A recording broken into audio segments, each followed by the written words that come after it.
Donc pour la deuxième année consécutive, mon amie Anne-Marie Péris et moi-même, accompagnés par la municipalité, nous organisons une rencontre littéraire à Bagnols-sur-Mer.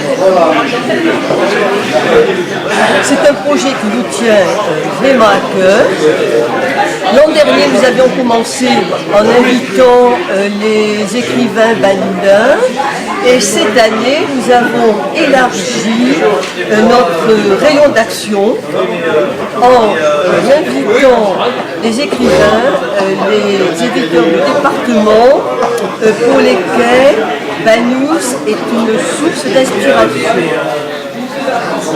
Alors nous espérons que le public sera nombreux, sera au rendez-vous, comme l'an dernier, qu'il pourra rencontrer des romanciers, qu'il pourra rencontrer des poètes, des historiens, des scientifiques, des essayistes. C'est donc une rencontre dont l'échange est important, où la convivialité est présente.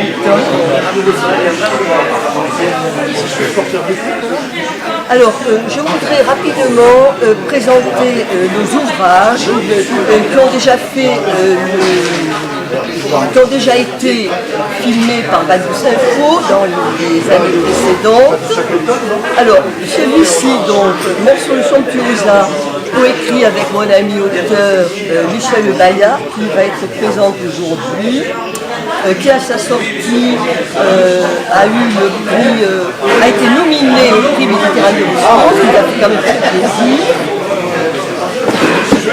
Alors, ça c'est mon tout dernier bébé, Les éclats de Marie, tout récent, qui est le troisième ouvrage d'une trilogie poétique que j'ai commencé il y a un peu plus d'une dizaine d'années. Et qui reçoit un très bon accueil, aussi un accueil très favorable. Et enfin,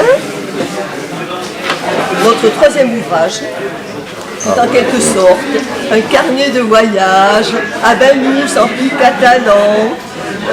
Voilà, donc dans ce livre j'ai fait les textes et mon ami aquarelliste Anne-Marie Péris a fait de magnifiques aquarelles pour illustrer ces textes. Je vous montre un petit exemple, simplement, ce qui nous a donné le plaisir, on va dire, d'être référencé à la boutique des arts qui diffuse en France et dans les pays francophones. Puisque c'est une journée littéraire, je voudrais citer quelques paroles d'un chanteur qui vient de renaître avec son nouveau disque qui est Renaud. Les mots, ça vous rend libre comme l'oiseau. Ça vous libère de tous les maux. Et pour finir, simplement, je voudrais donc remercier donc, tous les participants, la mairie donc, qui nous a accompagnés, comme je l'ai dit, dans cette aventure littéraire. Nous aurons aussi donc, des présidents d'associations, en particulier M. Claude Villers, qui est le président du groupe poétique artistique de Roussillon. Nous aurons M. André Bonnet, qui est le président du Centre méditerranéen de littérature. Et puis, comme cette année est aussi liée à la sortie d'un disque d'Hugues Di Francesco basé sur des textes d'Albert Bozzi, nous avons donc la chance de voir ce poète catalan réhabilité. Voilà, nous avons aussi la présence donc de ce magnifique chanteur. Voilà, donc je vais souhaiter une bonne journée à tout le monde et puis que la météo nous soit quand même favorable. Et voilà, c'est l'album que j'ai fait avec tous les musiciens en hommage à Albert Bozil. C'est un album qui s'appelle Sur les chemins d'Albert Bozil, où j'ai pris 10 de ses poèmes comme Au nord de mon pays, L'hymne Roussillon, L'offrande au jardinier, La terrasse au soleil, Mon pays.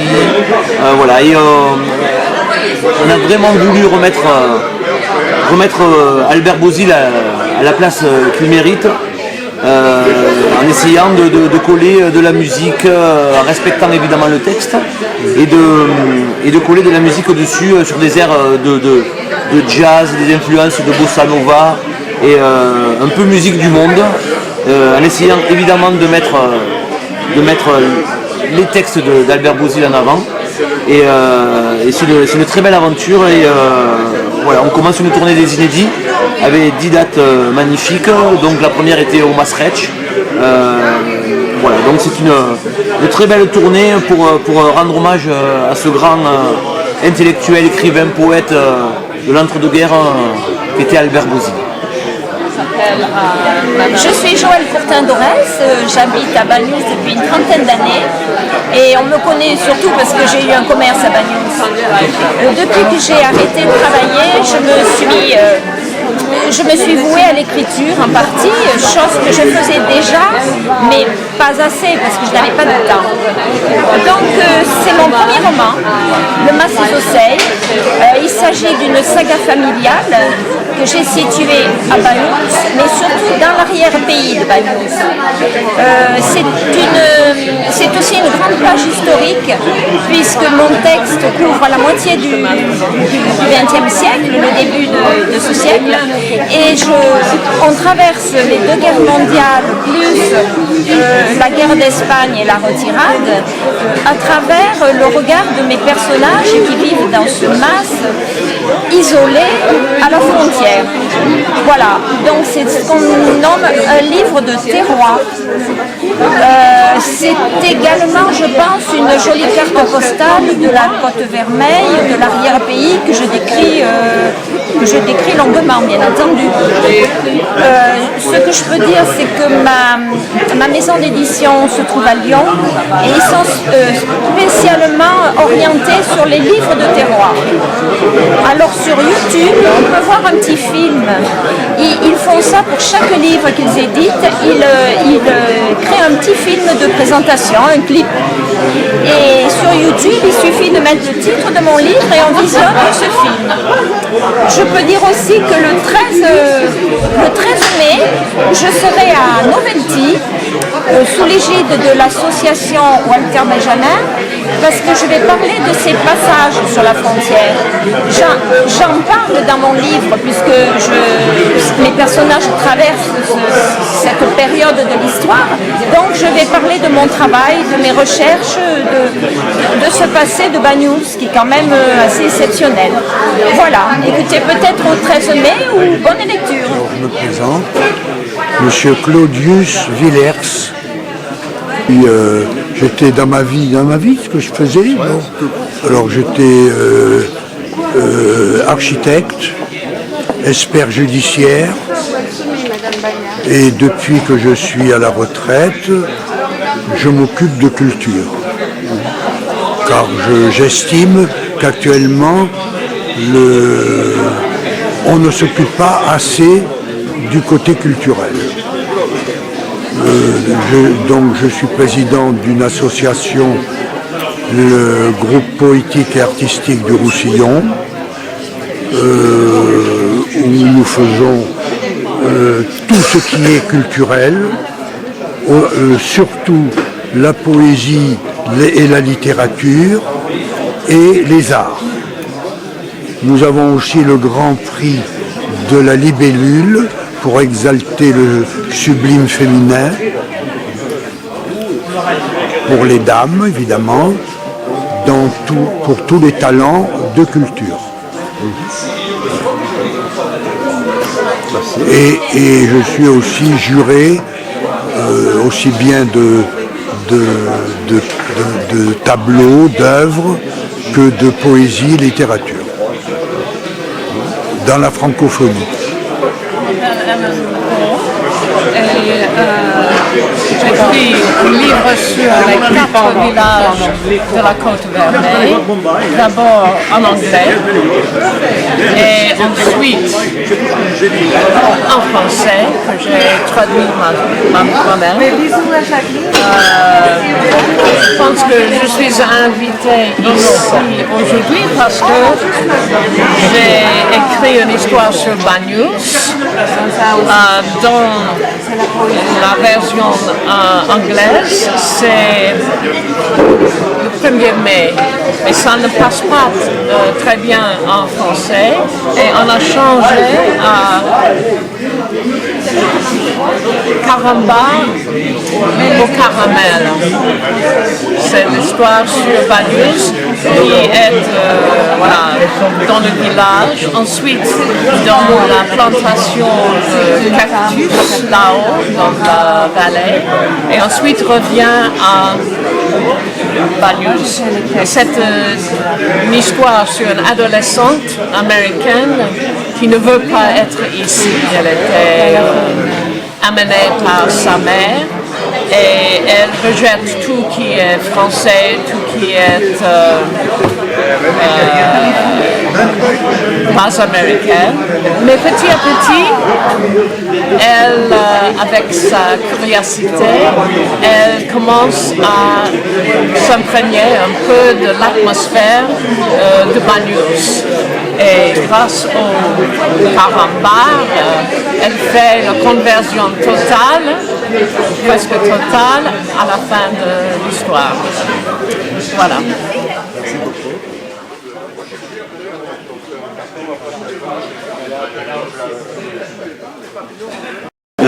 Dont j'ai la trame et que j'ai commencé mais qui est loin d'être achevé parce que écrivain c'est pas mon métier.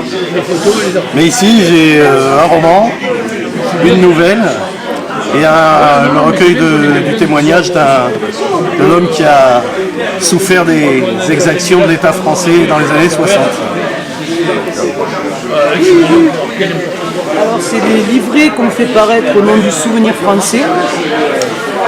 Donc l'idée du Souvenir français, c'est d'entretenir la mémoire de toutes celles et ceux qui ont combattu pour la France, en France comme à l'étranger, et on a un petit peu élargi en faisant aussi l'histoire de Banyuls.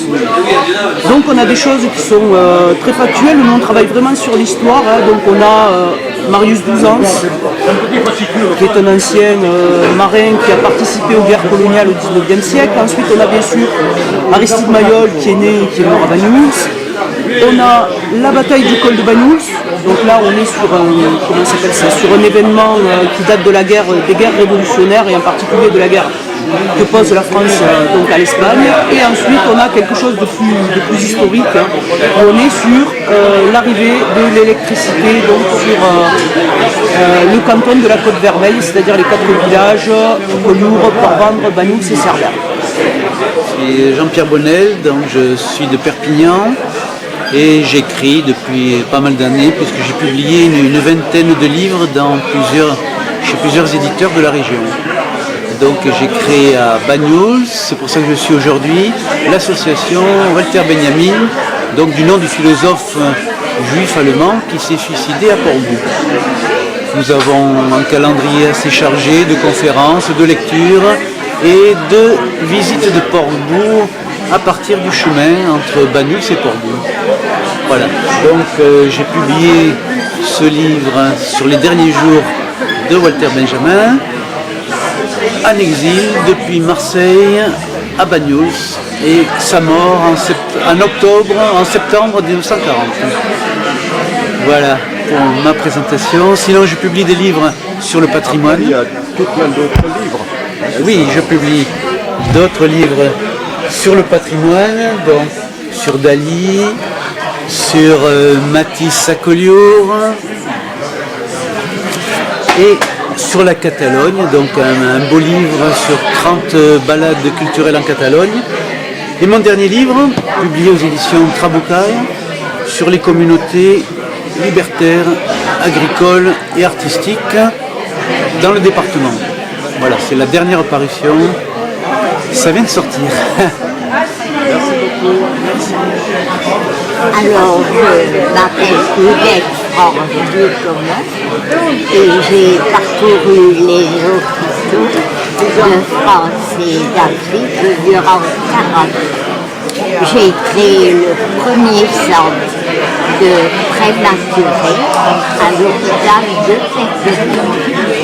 Après, bien sûr, j'ai écrit les circonstances de la vie m'ayant poussé, l'histoire d'un poète catalan. Donc, dans un premier temps, j'ai raconté l'enfance et là, en préparation, tous les poèmes de ce poète qui sont magnifiques. Mon père était journaliste à l'Indépendant et voilà mon histoire. C'est tout. C'est bon? C'est parfait. Merci beaucoup. Et je peux ajouter que j'ai 93 ans. Vous avez 13 ans? 13. 13. Oui, ne me vieillissez pas. Donc vous êtes né en 1923. Exactement. Voilà, manquez pas de foi. Alors, puisqu'il s'agit de Bagnous, ma famille est de Bagnous, sur mon roman, il se termine au col de Bagnous et actuellement j'ai en préparation une saga sur une famille très connue de Bagnous. Voilà. Denis Coradier, travaille aux éditions de l'Olivier. Donc aujourd'hui, nous avons quelques livres à présenter. Nous avons donc le livre d'André Vinas sur Paul Pugnot, un poète catalan. Nous avons aussi deux ouvrages sur Albert Bossil. Donc Albert Bossil, poète qui a principalement tourné dans la première partie du siècle dernier. Donc nous avons deux ouvrages, son autobiographie, Pelmouchi, qu'il a écrit dans les années 30, qui rapporte sa prime enfance au début des années 1900, à Perpignan évidemment.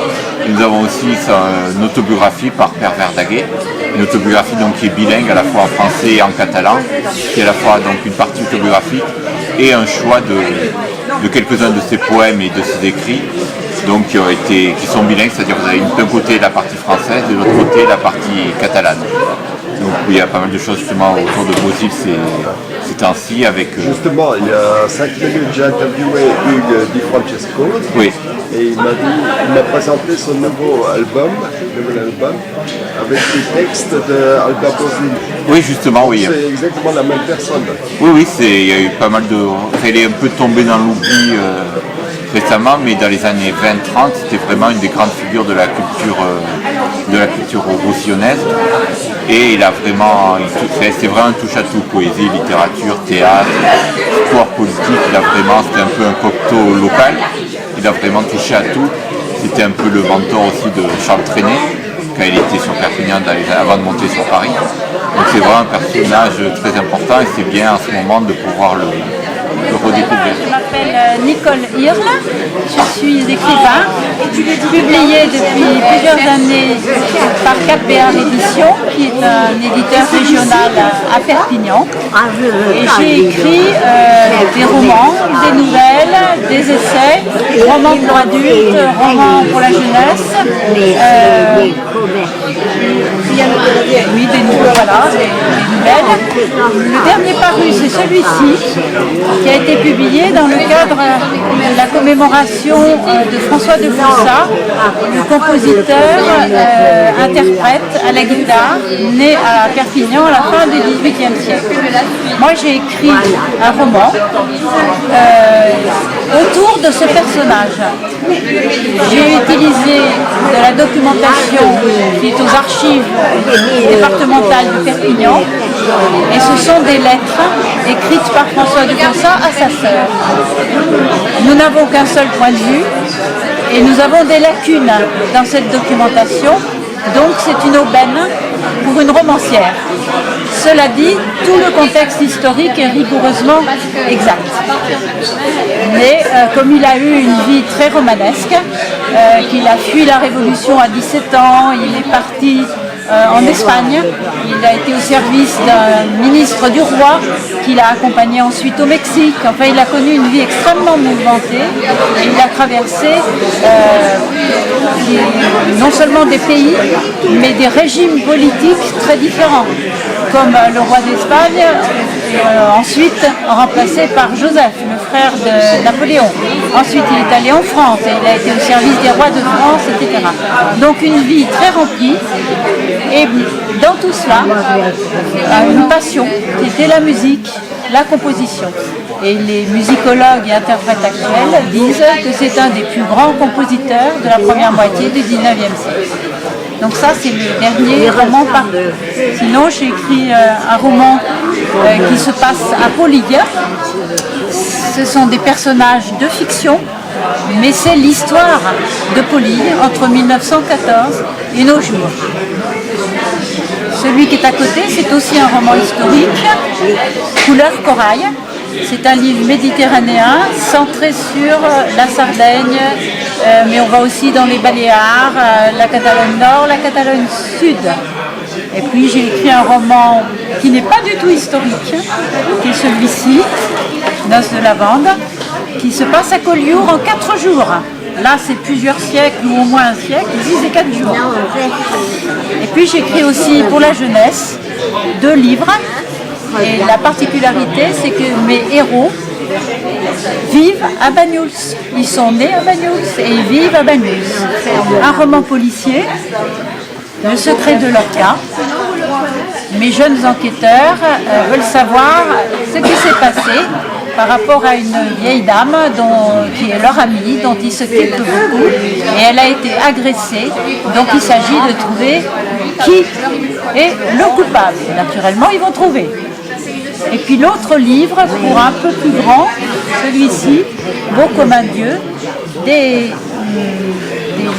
jeunes qui eux aussi sont de Banyuls et qui mènent une enquête pour savoir ce qui est arrivé à un arrière-grand-père qui habitait à Banyuls, qui était beau comme un dieu et qui est parti pour la guerre en 1914, qui était dans les tranchées à Verdun et qui, le pauvre, est revenu nettement moins beau. Voilà, globalement. Bonjour, on m'appelle Jacques Pissal. Mon nouveau roman s'appelle Le traqué-rieur de la Baïorie. Le titre implique bien le lieu où se déroule l'action. Et le traqué-rieur, le voilà. C'est un petit oiseau, petit, si on peut dire, qui vivait le long de la Baïorie et qui a disparu malheureusement depuis la fin des années 90 suite aux intempéries et le feu. Il y a eu une période où il y avait du feu. Tous les œufs ont pratiquement disparu, donc ce qui empêchait la prolifération de l'espèce. On le retrouve au Sénégal actuellement. C'est d'ailleurs de là qu'il vient, c'est un ami qui veut le ramener de là-bas. Mais disons que le traqué-rieur, ce n'est qu'un prétexte à mon roman, puisque l'histoire se déroule une petite partie à Paris. C'est un retraité vigneron de l'enseignement qui va à Paris pour retrouver son petit-fils qui malheureusement va être assassiné sous ses yeux. Il va y avoir une enquête policière.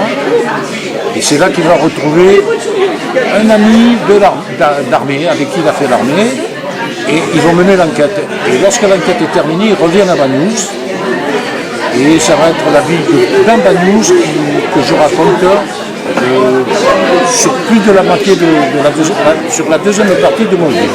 Voilà, c'est toute l'histoire du traqué-rieur. Voilà mon livre. Il se trouve toujours en vente en maison de la presse et au bureau de tabac, l'Arlequin et celui qui est au front de mer. Voilà, merci.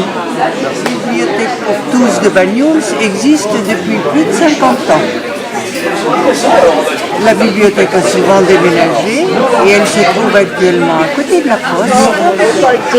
Elle est ouverte les lundis, mercredis et samedis de 15 à 17 heures durant la période d'hiver. En été, elle ouvre un petit peu plus tard. Donc on présente des ouvrages d'auteurs catalans, mais essentiellement des romans français et étrangers, des biographies, des documentaires, des romans policiers, des ouvrages pour adultes, mais aussi pour enfants. Donc c'est une bibliothèque associative, par conséquent il y a une cotisation au départ et une participation pour chaque ouvrage emprunté. Donc nous vous attendons. Donc bonjour à tous, je m'appelle Éric Maria, je suis écrivain à mes heures perdues. J'ai habité à Bagnols-sur-Mer pendant plus de 18 ans et donc je vous présente donc, 2 livres que j'ai publiés aux éditions Les Presses littéraires, qui sont d'abord les chroniques d'Archibald Pioch et un polar qui s'appelle Edona. Donc les chroniques d'Archibald Pioch, en fait, ce sont des chroniques qui mettent en avant les traditions et la culture catalane. C'est en fait l'histoire d'un journaliste de l'Indépendant qui, partant à la retraite, reprend les chroniques qu'il avait l'habitude de traiter dans le journal, dans l'Indépendant, et qui les romance. Donc en fait, vous allez pouvoir découvrir 2 chroniques, une qui parle de la procession de la Sanche, et qui est romancée bien évidemment, et la 12e en fait parle du petit village de Castelnou et d'un ermite qui vivait justement à Castelnou que j'ai plus ou moins connu. Edona est un thriller policier qui se passe à Perpignan, qui se passe à Moscou, qui se passe sur l'île de Malte, qui est écrit au présent de l'indicatif, qui met un peu en avant l'idée en fait de départ, ça a été mettre en avant ce qu'on appelle le carpe diem, c'est-à-dire profiter de l'instant présent.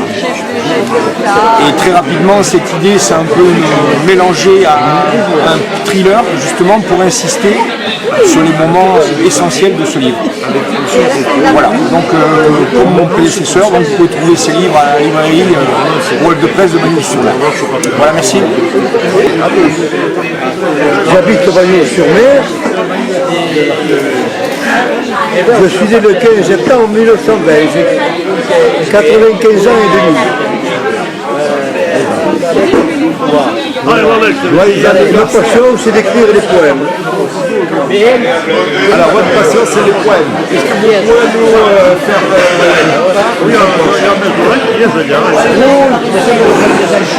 Ça, vous pouvez en prendre, hein, vous pouvez choisir, vous pouvez les emporter. Hein. Ça, c'est vos poèmes. Ce sont vos poèmes. À vous. Oui. Vous pouvez choisir. Bagnols, c'est un chanteur, oui.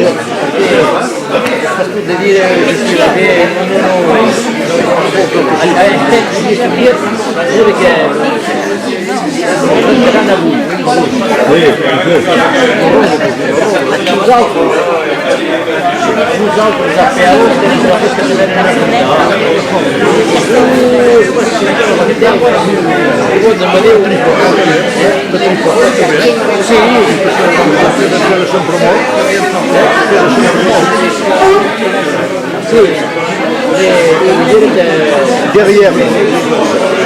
Derrière. Ah, ça continue.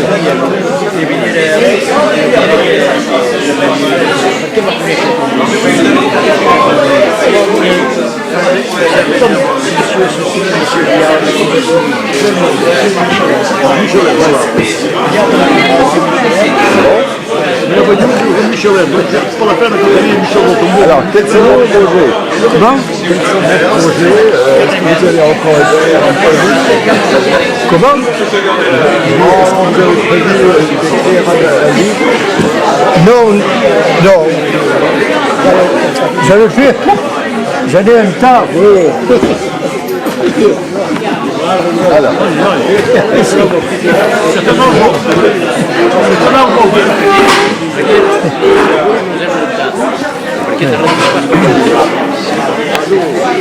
Les préfaces,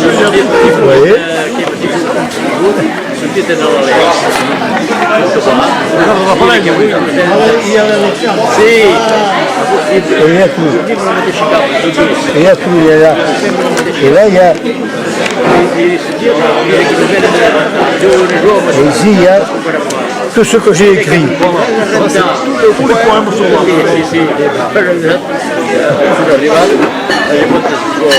Il y en a 83. Et des textes de chansons aussi. Moi, je me suis rasé. Je me suis rasé. Non, vis-à-vis des vous. Depuis quand?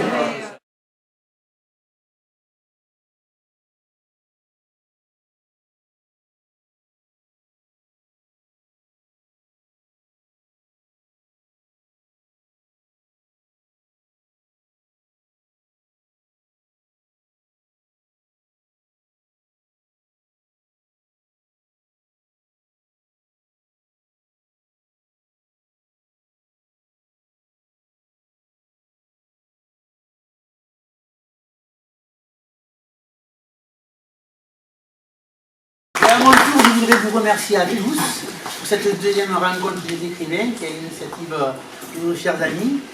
Nous avons essayé d'allier deux arts majeurs et on s'est retrouvé avec trois. Hier avec Hugues qui nous a fait l'interprétation de son deuxième album et de sa première date de sa tournée de 10 dates dans le département.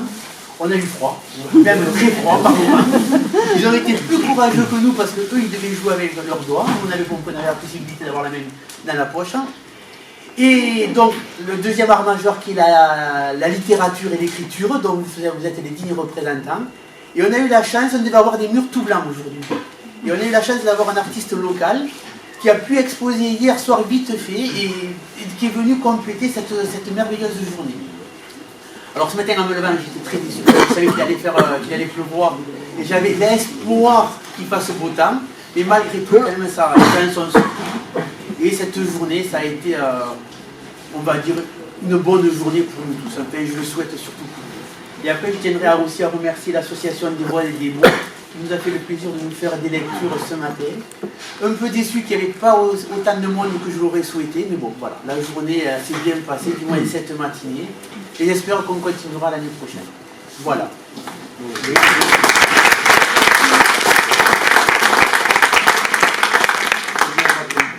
Oui, moi je vais conclure. J'ai tenu absolument à ce qu'Olivier prenne la parole parce que c'est un ami, mais c'est aussi un adjoint à la culture et qui fait de très belles choses. Et donc il est aussi une des pierres de cet édifice, de l'organisation de cette journée qui est riche. Et ben, nous avons de la chance parce que si on a eu froid hier, on a eu chaud au cœur parce que les paroles, les chansons étaient très chaudes, très intéressantes et remettaient en exergue notre beau pays. Et puis aussi on a chaud au cœur ici de voir tous ces Bagnoulins qui sont venus habiter à Bagnols-sur-Mer avec tant de talent. Et que je vois mon ami le poète, mais d'autres qui font des romans policiers, ou d'autres qui font des romans historiques, comme mon ami Georges Solé, d'autres qui font des romans ou des sagas qui allient le paysage, le vin, comme Bernard Hospital, il est parti, Bernard, il n'est pas là. Et là, Bernard, il s'est caché, il est timide. Voilà. Et la palette est tellement grande, la palette est tellement importante que moi je suis que ravi que cette cérémonie, que cette fête se passe à Bagnols. La deuxième, et bientôt la troisième et la quatrième, et on aura de plus en plus de succès, je suis persuadé, parce qu'il faut que les choses prennent un petit peu de renommée, de notoriété, et ça ne saurait manquer avec tous les talents qui sont dans cette salle aujourd'hui. Voilà. En tout cas, merci d'être venu, merci beaucoup, merci à vous. Madame Rossel et Madame Perry, elle est où Madame Perry? Elle est là-bas. Elle s'occupe de plein de choses, elle s'occupe aussi de la sculpture. Je vais prendre un rendez-vous parce qu'elle me tarabusque aussi pour inaugurer une salle qu'on a refaite pour la sculpture. Mais on le fait avec beaucoup de plaisir parce que je pense que la culture de l'association et tout ce qui fait travailler les ensemble, qui les fait se rencontrer, c'est important pour notre vie, c'est important pour notre vivre ensemble et cette convivialité. Et c'est ça l'esprit d'un village. L'esprit d'un village, c'est, même si on ne pense pas tout pareil, et heureusement d'ailleurs, on ne pense pas tout pareil, c'est l'idée de se retrouver, de se rassembler autour de la culture, autour de la peinture, autour de la sculpture. Et ce soir autour du carnaval, j'espère qu'on pourra le faire, même s'il fait un peu frais, mais ça fait rien, on va courir vite et on aura chaud au cœur. Voilà. En tout cas, merci à tous et à toutes d'être venus.